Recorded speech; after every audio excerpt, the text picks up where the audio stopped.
Shalom ubracha. Parashat Acharemot.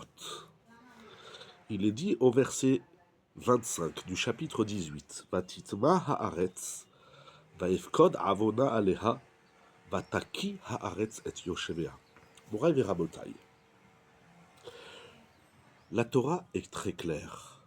Je ne sais pas de quoi on parle et de quoi on discute quand on parle d'Eretz Israël, qui est pour beaucoup de Rishonim une mitzvah de la Torah, de Yishuv Eretz Israël.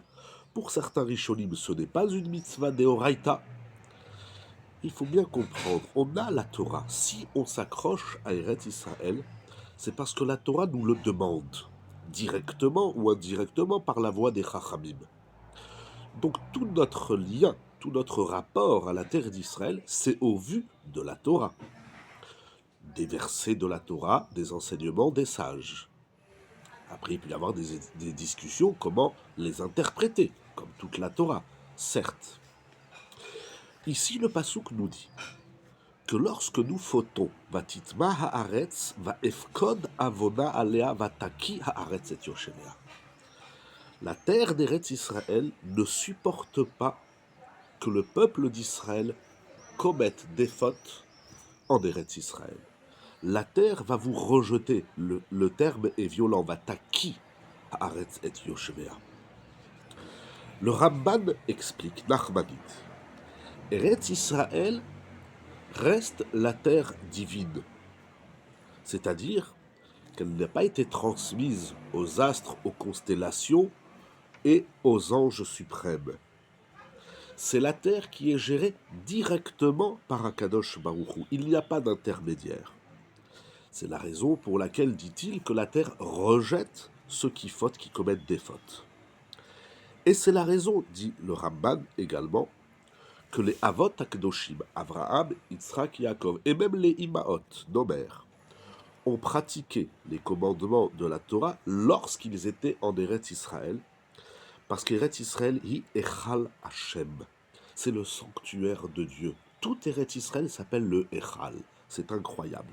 Et par conséquent, on se doit de respecter la volonté d'Akadosh Baruch Hu encore plus en Eretz Israël. De même, le Sefer Haredim écrit que lorsqu'on vient en Eretz Israël, il faut faire attention parce qu'on se trouve Be'echal Hashem, dans le sanctuaire divin.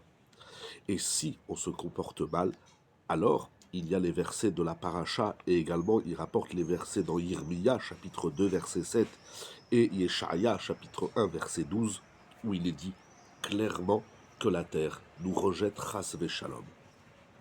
Rav Moshe Steinbuch, dans son livre Biurim ve'anagot sur la Torah, dans notre paracha, Parashat Acharemot, il écrit « Cela vient nous enseigner, nous, parce qu'il parle de lui qui habite en Eretz Israël, nous qui habitons en Eretz Israël, nous devons faire attention de ne pas fauter, mais également, nous avons le devoir de protéger, nous sommes les gardiens, les uns envers les autres du Ham Israël, et nous devons être les gardiens que également les autres, tout autre soit-il, ne souillent pas la terre d'Eretz Israël, et mettre en garde la souillure qu'on apporte à Eretz Israël lorsqu'on commet des fautes.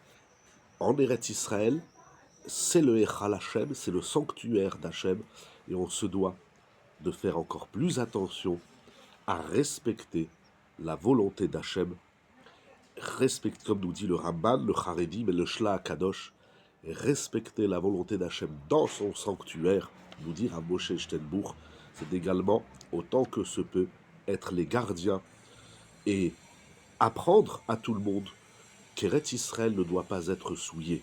On doit s'encourager les uns et les autres pour respecter la Kedusha, la sainteté de la terre d'Israël, Eretz HaKodesh. Shabbat Shalom, que Dieu vous bénisse, cascade de bénédictions pour nous et pour tout Israël, dans la diaspora et en Eretz Israël.